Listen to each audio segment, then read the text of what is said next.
So we decided together that we would bring up the maybe the definition of a muse. What is a muse? What do we intend? What do we use to understand by that word, with that word, and is it still relevant nowadays? So maybe you can stop with the definition that you just say in here.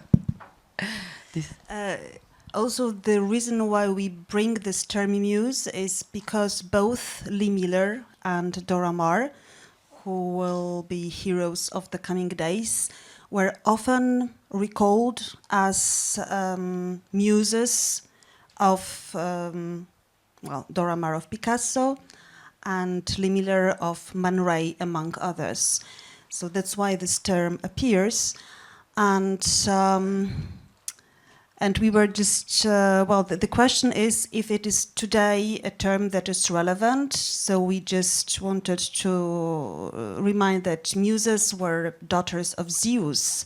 But during the centuries, this term muse started to signify a woman that inspires a male artist. And for centuries, it remained like that. So nowadays, it sounds quite strange as the term.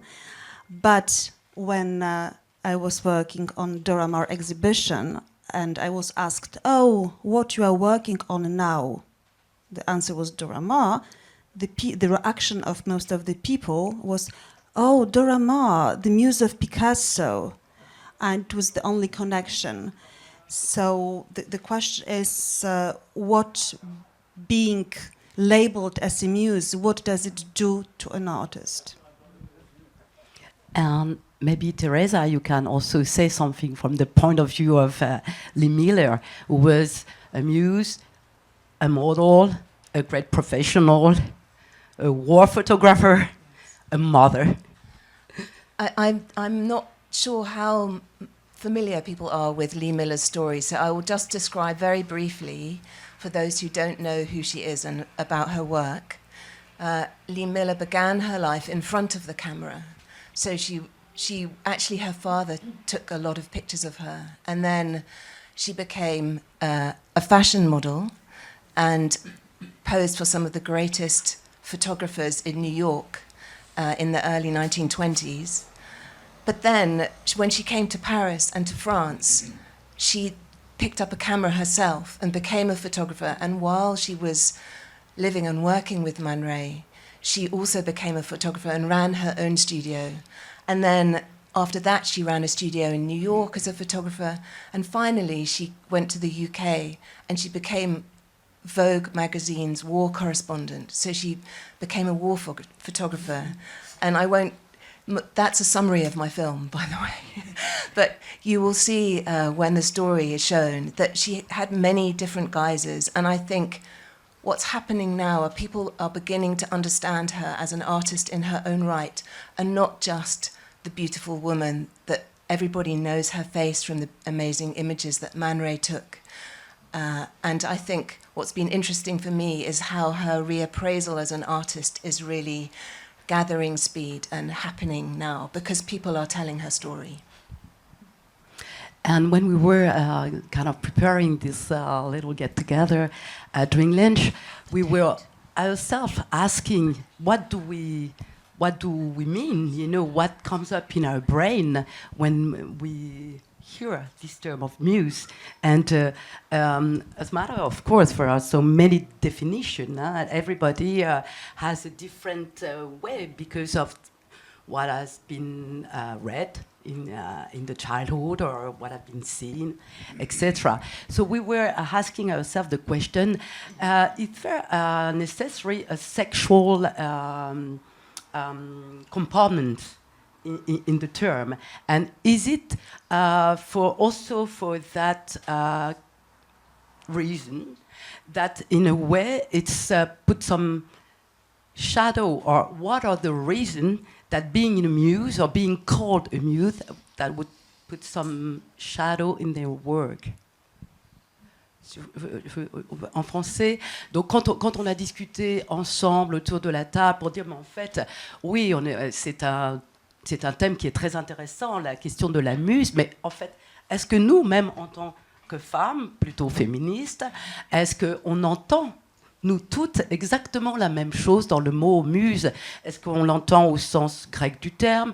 Est-ce qu'on l'entend au sens justement de ces femmes célèbres qui, à travers Picasso, Man Ray? Est-ce qu'on entend une connotation sexuelle derrière l'idée de muse?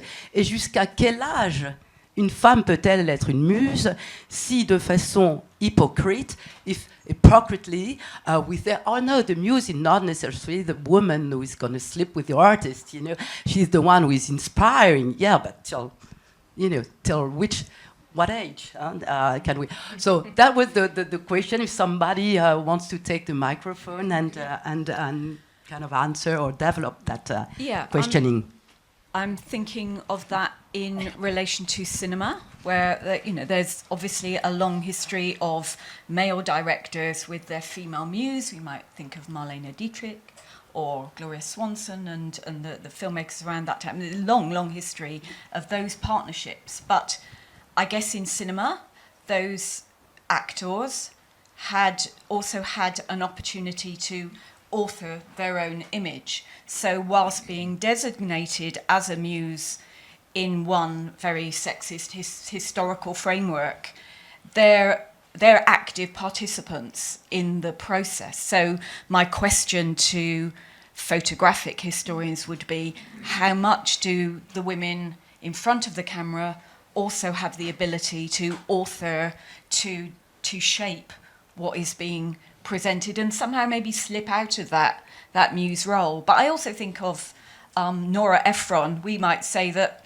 Meg Ryan is the muse of Nora Ephron, and see the muse in a much more updated sense, depending on who is considered the author of the work of art. And Margie had an interesting point about that, she said, can we, I mean, you are going to say it, okay. About Truffaut and Jean-Pierre Léaud, for instance, are they men called muse,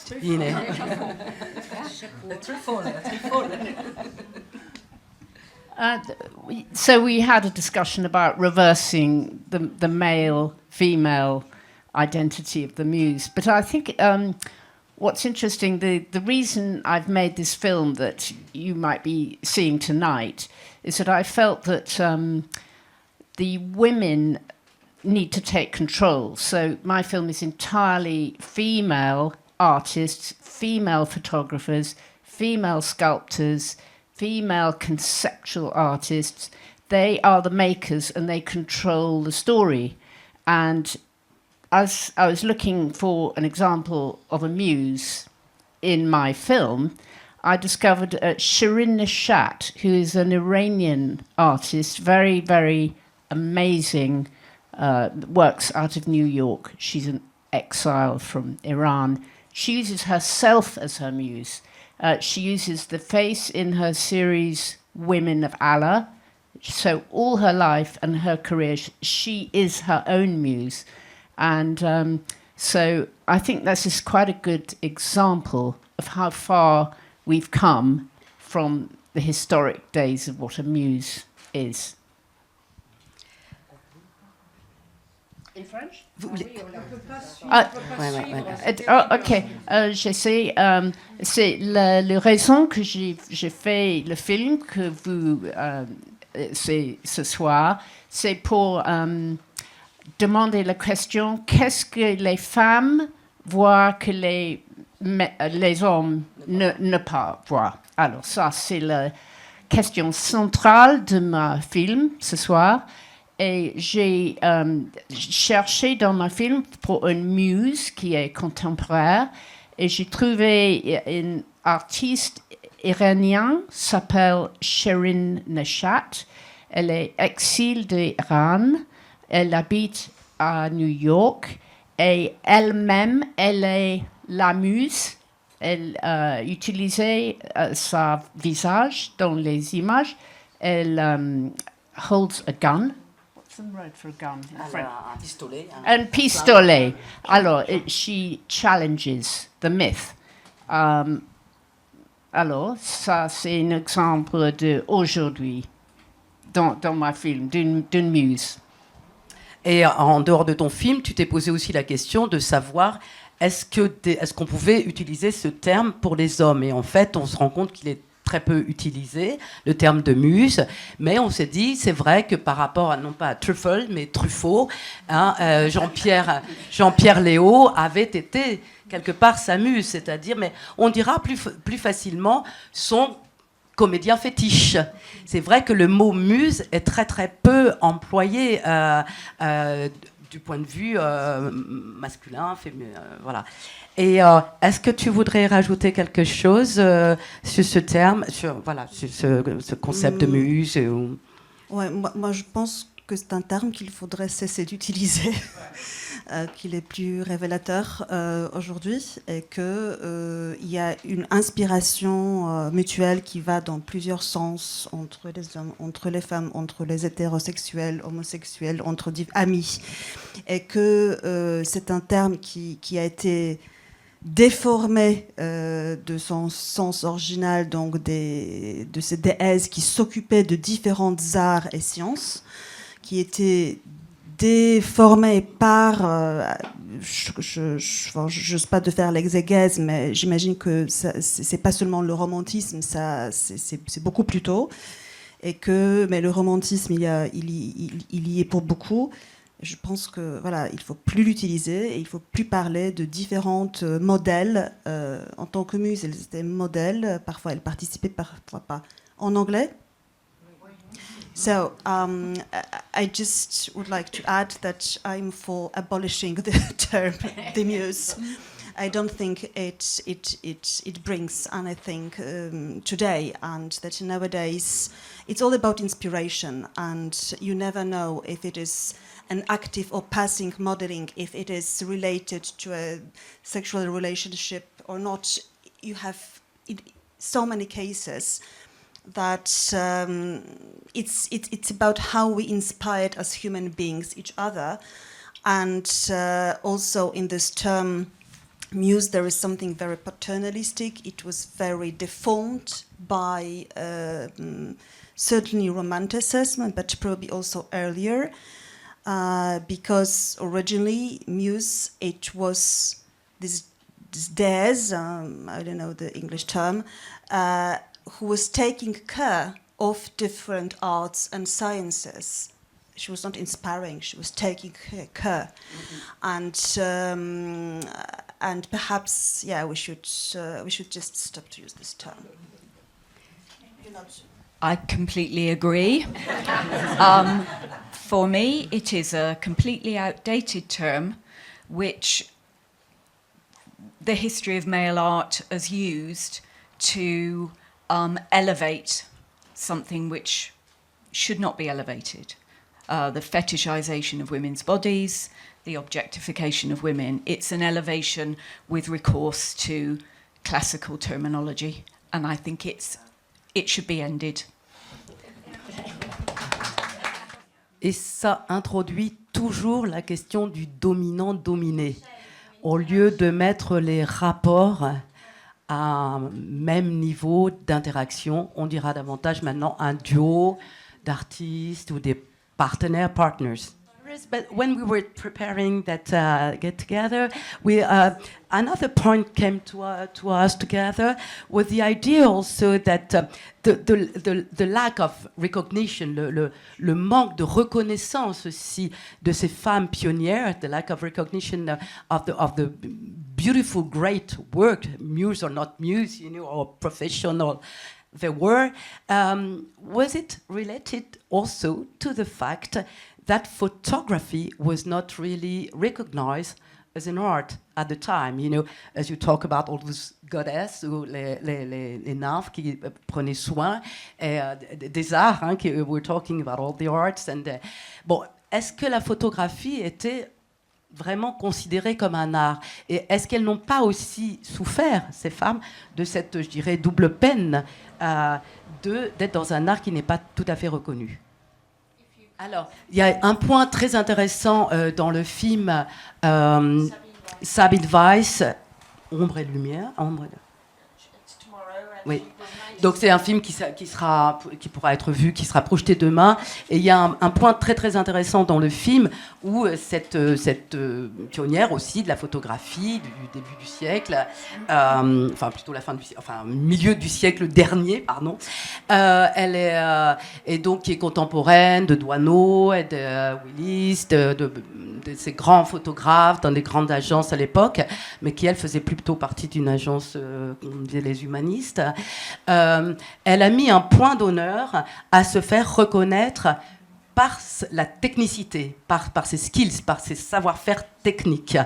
Et ça, c'est très important. Elle insiste beaucoup, même le film démarre avec « ça, c'est pas bon », elle va à travers ses archives, et on va parler aussi de l'archive bientôt. Et ça, c'était très intéressant, ce regard qu'elle a sur elle-même, sur son travail, et cette reconnaissance dont elle a eu besoin à travers ses talents techniques. Peut-être tu veux ajouter quelque chose. Juste un mot, parce que Karolina connaît tout aussi bien Sabine Weiss que moi.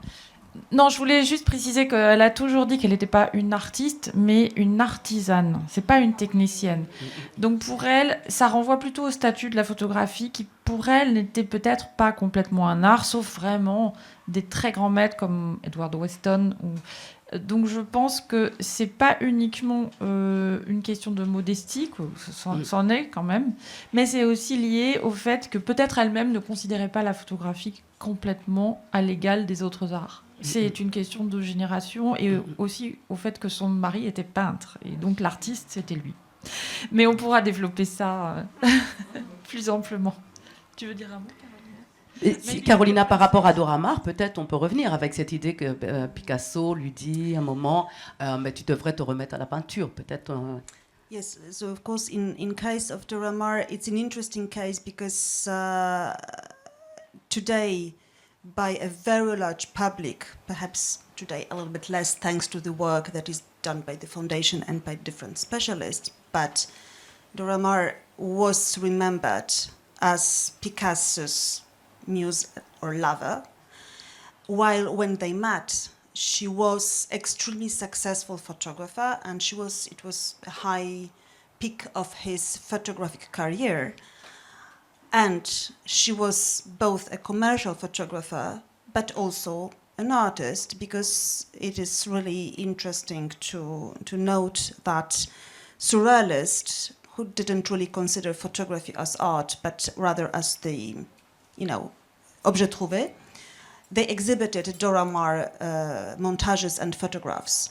And she was the only photographer next to Man Ray that participated in the surrealist exhibition, so it was really something. So now in French. And to end the story in English, when they met with Picasso, he said, "Oh, if you should leave the photography aside, you should paint." And to paint was always her dream, like by the way of many successful photographers. And so she started to paint, but it was, because of the circumstances, she never became a great painter. But at the same time, she lost her photographic career. So, pour le Dora Maar, peut-être le cas dans ce contexte-là est intéressant parce que Dora Maar, elle a vraiment perdu à cause du fait qu'elle est devenue l'amante officielle de Picasso, parce qu'aujourd'hui même, malgré les efforts de différentes personnes et institutions, notamment l'institution où on se trouve, par un public très large, elle est toujours encore connotée comme muse ou amante officielle de Picasso. Très souvent aussi, on parle d'elle Dora au lieu d'utiliser le nom aussi de famille.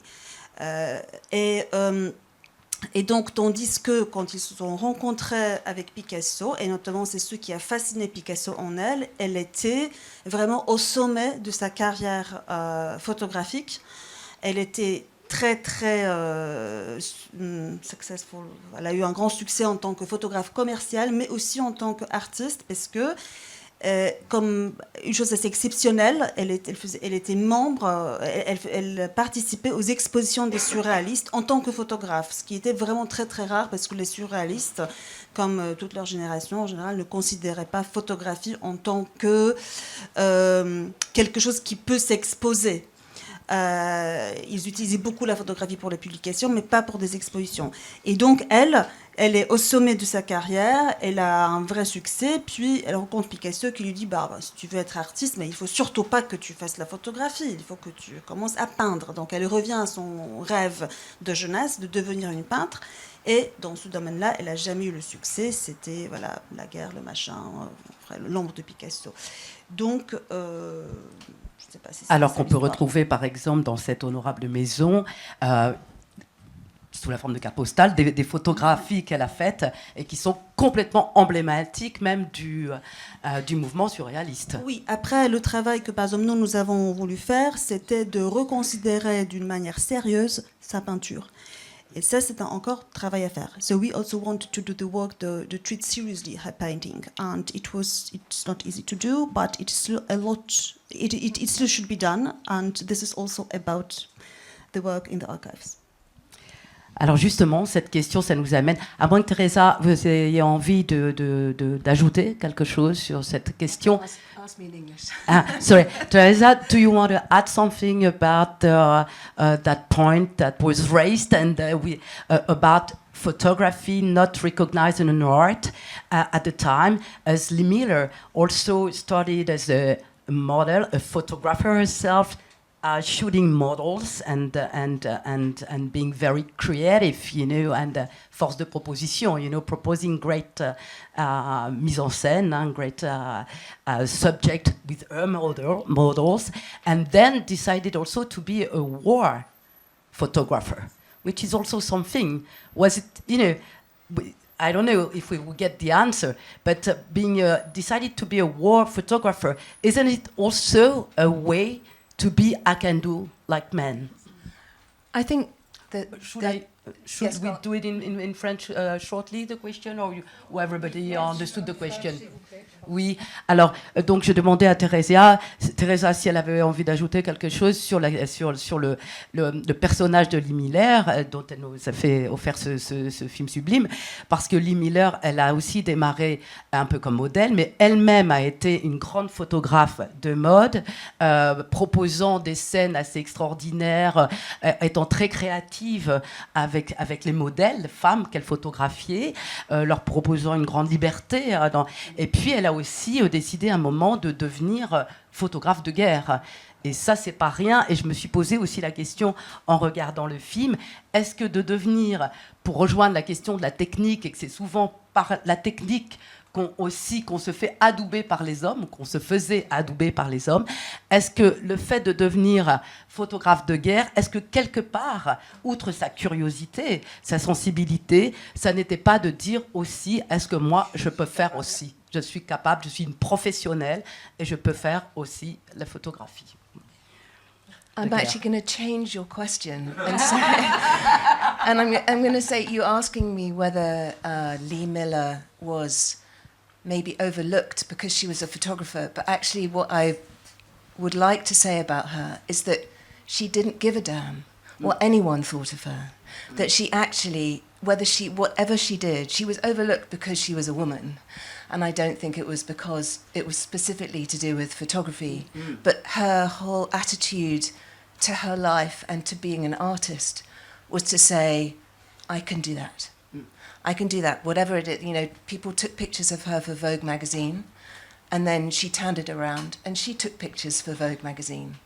And then, people Iman Ray took beautiful surrealist images of her, and she said, I can do that. I'm going to turn it around and I'm going to become a surrealist photographer.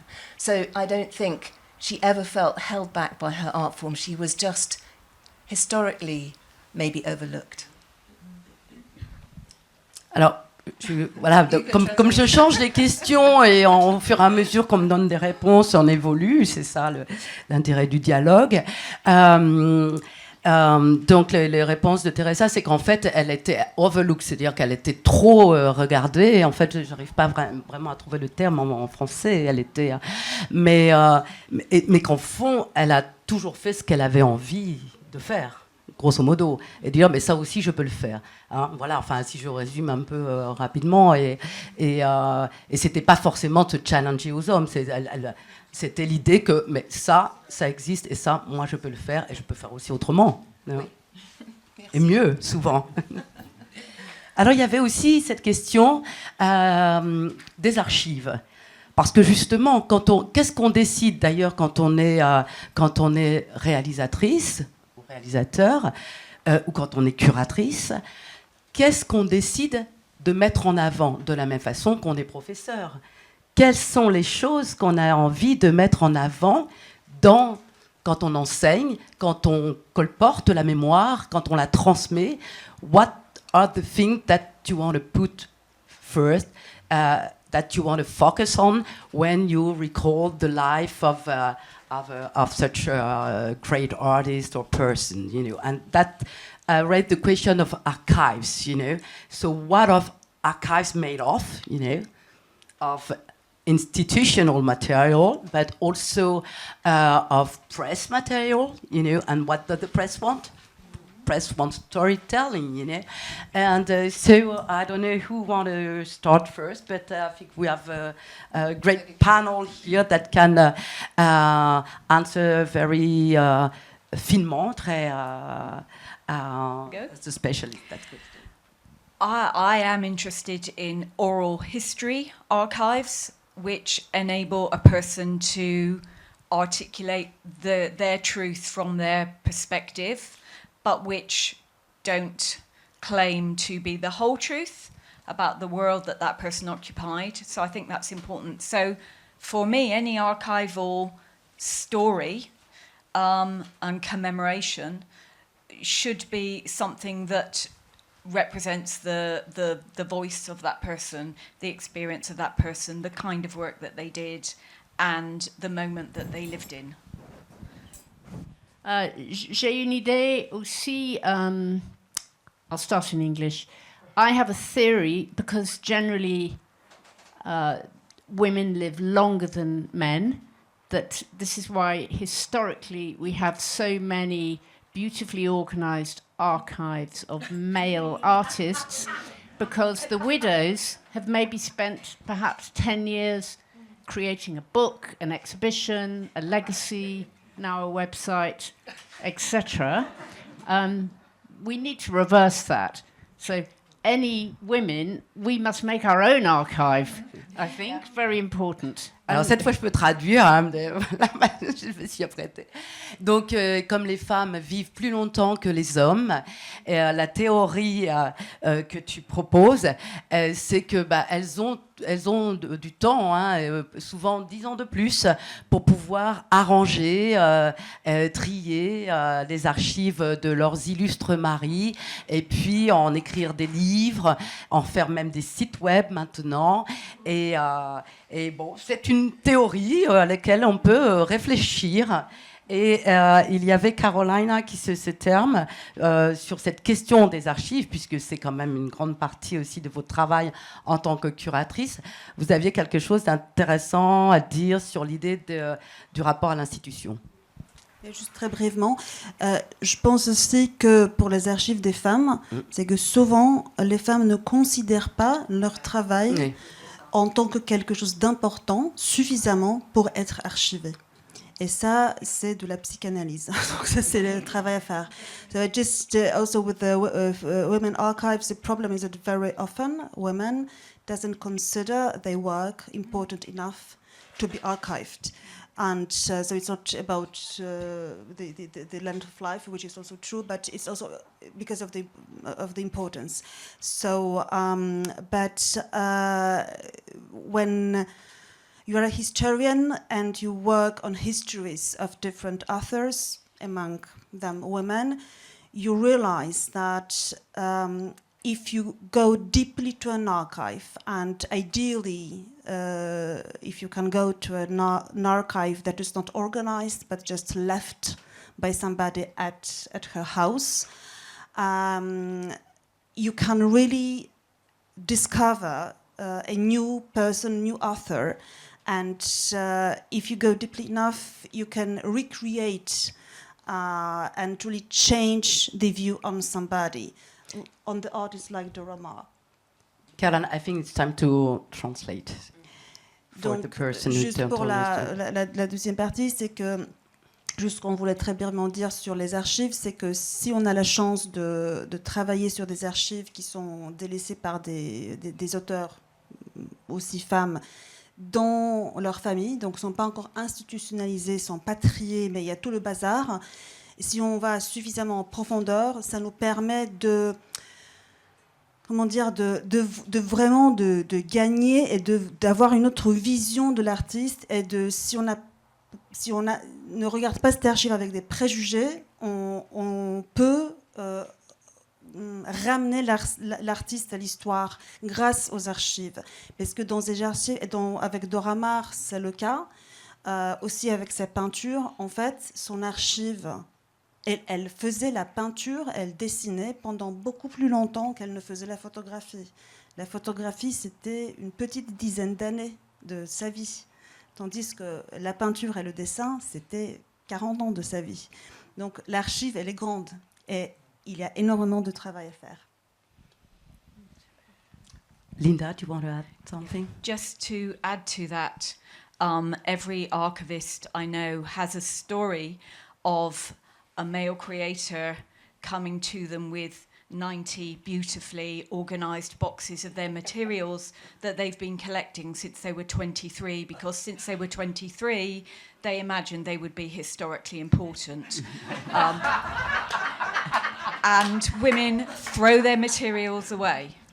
Oui, alors là donc les hommes aussi ont des archives parce que depuis qu'ils ont 23 ans, ils pensent qu'ils vont devenir quelqu'un de très célèbre, donc ils ont tout bien rangé dans leur petite caisse pour pouvoir montrer au monde et prouver au monde entier qu'ils avaient bien des raisons de l'avoir fait, et c'est ainsi qu'ils vont devenir aussi célèbres. And if they didn't, their wives do it when they've died. Voilà. Et s'ils n'ont pas pu le faire pendant qu'ils étaient encore en vie et jeunes, depuis l'âge de 23 ans, leur femme allait de toute façon le faire pour eux. Voilà. But I want to say something in celebration of the fantastic films at this festival, which are themselves wonderful works of creation and collection. They are primarily women filmmaking storytellers bringing to light the work of sometimes forgotten, hidden maybe by the muse identity, and those acts of women storytellers in this festival are important in their own right, but they are also works of curation and bringing out into the light of the materials. Alors Linda, ça pourrait être une très belle conclusion qu'elle vient de nous offrir, c'est de dire aussi que justement autour de ce festival, qui est quand même une première, et donc jamais nulle part ça n'a été fait. Moi je rajoute des petites choses un peu de la traduction, hein, mais eh bien on a ici un panel de femmes réalisatrices, storytellers, d'écrivaines, d'autrices, qui ont fait aussi ce travail d'archives et ce travail pour mettre en lumière étaient-elles considérées comme des muses, ces femmes, elles mettent aussi, elles font la part des choses aussi pour donner un éclairage sur leurs différentes identités, sur leur parcours artistique et aussi leur parcours de femme. Et c'est ce que je trouve, parce que maintenant je rebondis sur another question, hein, la conclusion de la conclusion. C'est aussi Teresa, dans votre film, in your film Teresa, you also show the up and down also. And I think it's very courageous. And that would be maybe the last question, the responsibility of people, of curators and filmmakers, you know, when you recall, when you make the storytelling about such personalities, complex personalities. 1 minute.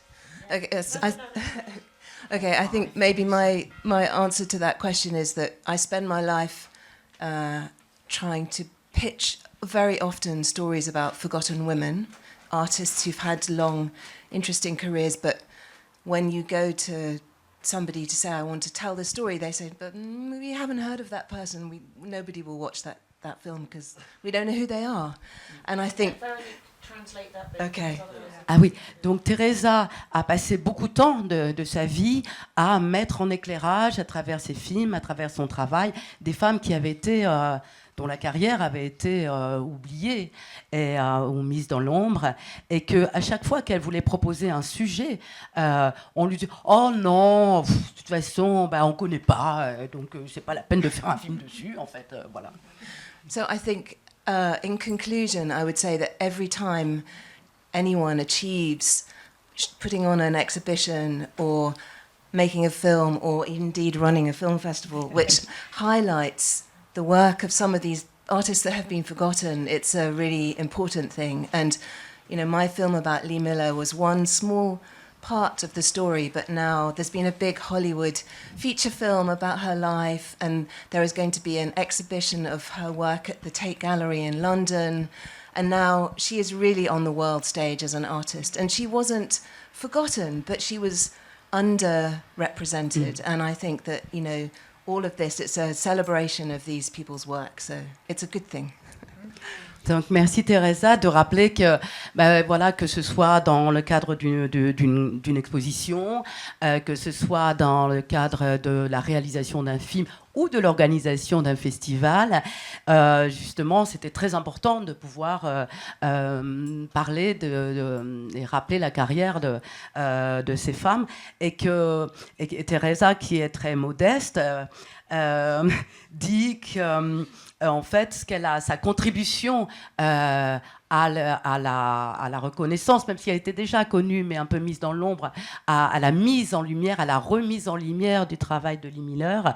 Elle dit que c'était quelque chose finalement d'assez modeste, enfin, que c'était une petite part du travail, et que, mais bon, grâce à ce film, entre autres, et bien un autre grand film est en train, une fiction, un biopic, hein, on pourrait dire, est en train va sortir à Hollywood. Je ne sais pas s'il est produit. Il est sorti l'année dernière, pardon. Et puis qu'une grande exposition est aussi en cours à Londres sur Lee Miller. Would you add something? As a filmmaker, I believe the most important thing is to work very, very closely with your contributors, with your actors, with the estates, with the people who are providing and helping with your material. But ultimately, you have to keep editorial control. Alors, en français. Oui, en tant que réalisatrice, c'est très très important de garder le contrôle de son film, et pour cela, travailler très très proche de ses acteurs, des contributeurs, des gens qui vous aident à créer, à façonner, à écrire ce film. Et c'est vrai que ça peut paraître un petit peu évident de dire cela, mais combien faut-il le rappeler et pas se laisser manger par les producteurs? I added after your intervention. I added that it's so important so that the producer doesn't hack your film. Oh, I didn't mean that. I said I was adding something at the You're end. adding something. Well, as a writer, producer, and a director, I just think if you're making your own story, it's got to be your own story, because we are artists ourselves. And it's no point in replicating what's gone before. We need to be innovators. en tant que... Bon, ben voilà, je crois que la conclusion est dit. En tant que réalisatrice, nous sommes aussi des artistes et qu'il ne faut pas se laisser influencer par ce que peuvent dire les producteurs ou d'autres intervenants sur le film, qu'il est important de garder sa ligne directive et créative. Do we have a little time for the question, or because I think that some people would love to have some question if you're okay with that. That's okay. I don't disagree with you about the death of the muse, but I'm curious as to what you would I mean, that is a relationship, whether it's male or female, creatively. What you would replace it with? What's a new innovative name for that function in terms of the creative process? Alors l'idée de la question là, c'est de dire qu'est-ce qu'on pourrait donner comme autre terme pour définir cette relation inspirante quand même, qu'elle soit de la part de... Vous êtes monsieur, vous voulez vous présenter? Do you want to present yourself? Say from where you are talking. Okay. Bon, un ami de Lucie, invité de New York. Can I just say that he's being very modest? Jim Hart, he's a Hollywood scriptwriter. Okay, he wrote a film for Steven Spielberg called Hook. He wrote a film for Francis Ford Coppola called Dracula, or Bram Stoker's Dracula. He wrote a film for Jodie Foster called Contact. He's really a very accomplished screenwriter. And maybe we can ask him who was his muse. Non, donc l'idée en français, c'est voilà. Ouais, mais alors j'ai pas tout retenu, moi. Le grand réalisateur qui a écrit de nombreux scénarios de films hollywoodiens. Désolé, je ne parle pas français bien. Il est écrivain. Scénariste. Oui. C'est un scénariste hollywoodien très reconnu. Voilà. Qui voulait rester discret, eh bien c'est raté. En tout cas, sa question, qui est très intéressante d'être soulevée là, la question c'est, ok, vous voulez supprimer le mot muse, eh bien qu'est-ce que vous mettez à la place pour définir cette relation inspirante, qu'elle soit entre un homme et une femme, ou une femme et un homme, peu importe, voilà. Je pense qu'on l'a un peu mentionné, c'est cette inspiration mutuelle, parce que l'un ne va pas sans l'autre. Ça se fait vraiment dans la relation. So I think that we mentioned this a little bit, that it's happening really in relationship. So, the same person wouldn't inspire everybody, but inspires this particular person because it's happening between people. It's really like, a reaction in chemistry. So I think it's perhaps it shouldn't be personalized. It shouldn't be personalized. It should be, for me, it should be replaced by a term that is rather an adjective or a verb. Yes. So like, perhaps not, like inspiration, relationship, Collaboration. Collaboration, exchange.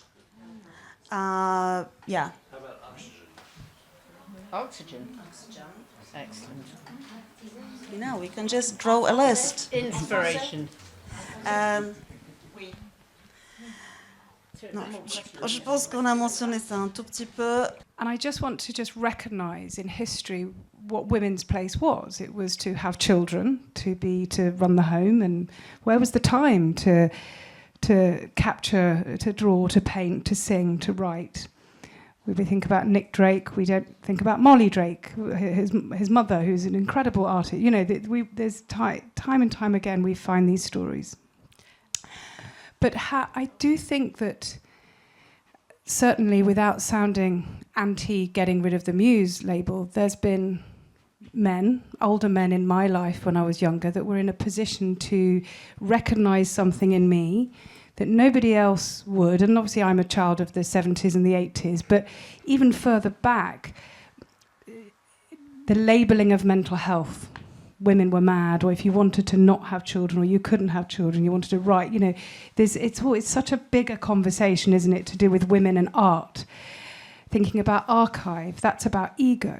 And we're totally told to not think about the self, to put, as a woman, you put your family first, your lover, your husband, but predominantly this is what we do. So the idea of spending time believing in that photograph we took is worth something, or that piece of poetry is good enough, you know. So I don't know if times are changing enough whereby I'm lucky my husband gave up work so that I could make my first film, or I could, you know, times are changing, but I wouldn't be where I am today, thank goodness, without certain people teaching me their skills that were lived in a time where they were able to have their skills. Am I making sense? I've suddenly gone a little bit shy. But it's interesting because it's kind of a resume and you're asking yourself.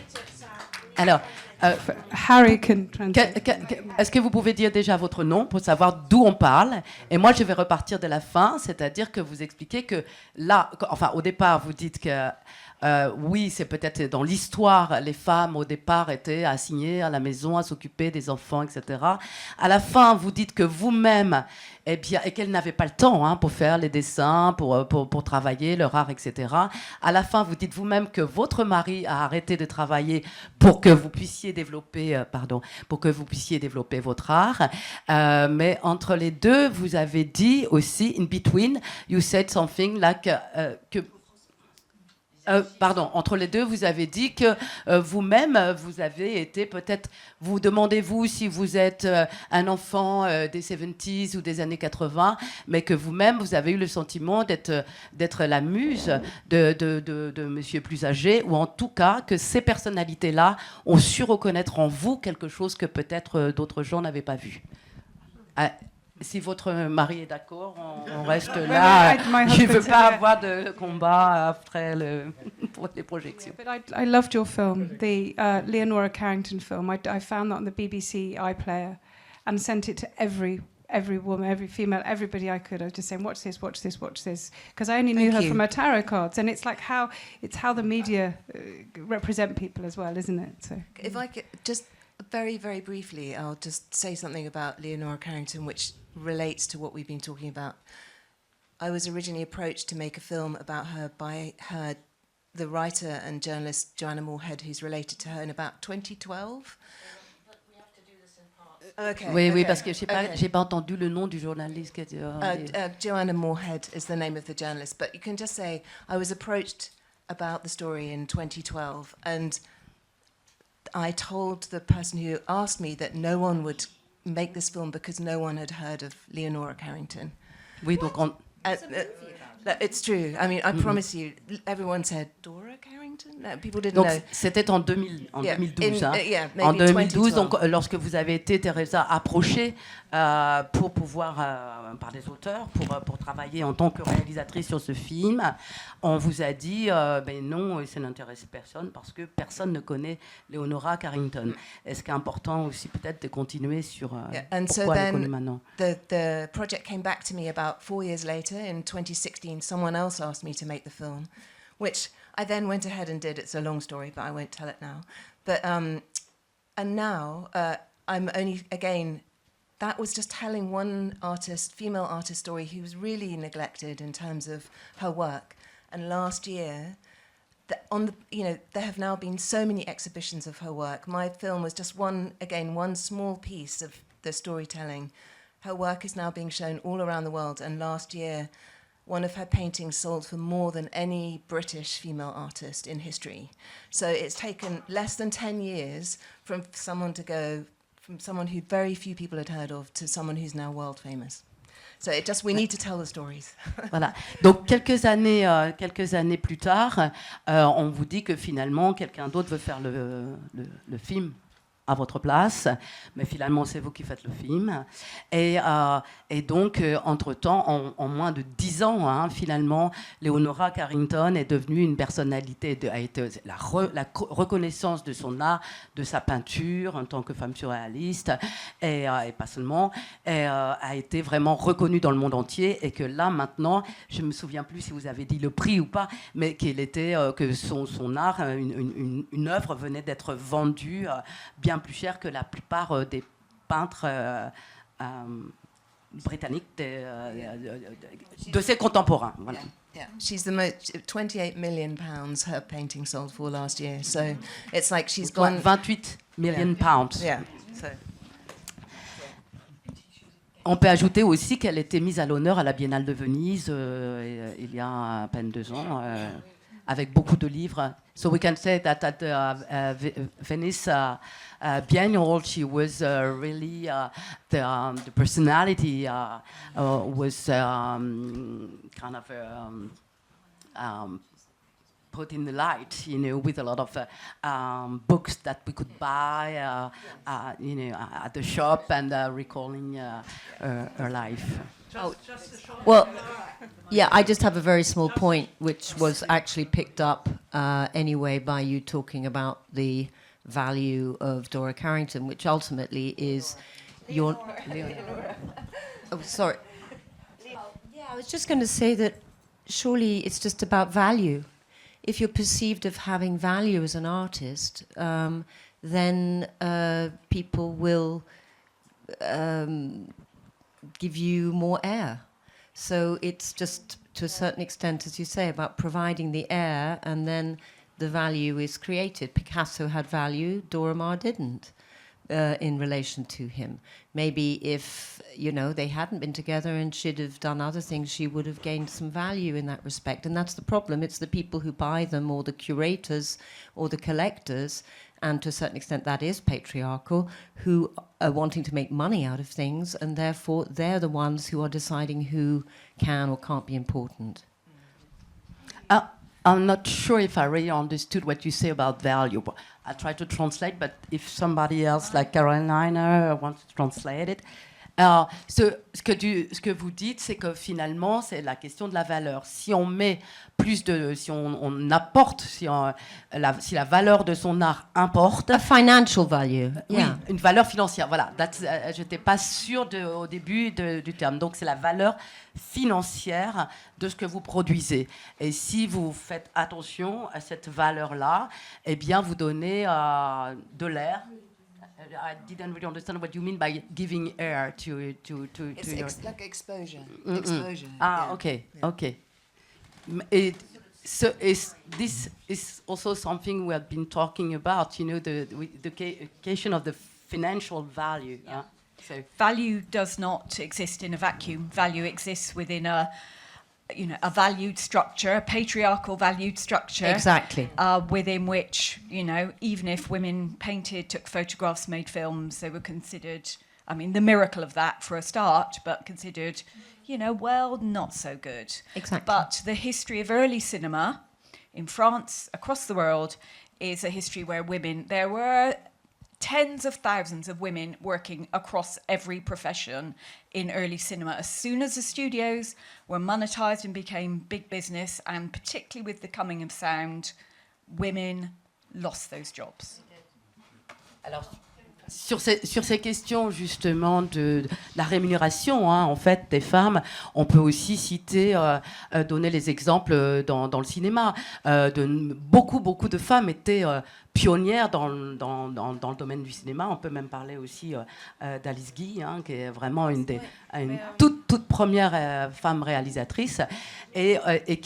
Et donc, à partir du moment où c'est devenu une industrie, en fait, à partir du moment où, justement, et c'est pour ça que j'étais un peu confused avec la question posée là-bas, parce que c'est vrai que c'est très important, à partir du moment où la valeur financière, qui n'est pas la valeur artistique, est donnée, quand on rentre dans quelque chose qui n'est plus seulement un art, mais un écosystème, et presque une industrie pour le cinéma, eh bien, on se rend compte que les femmes sont à ce moment mises dans l'ombre.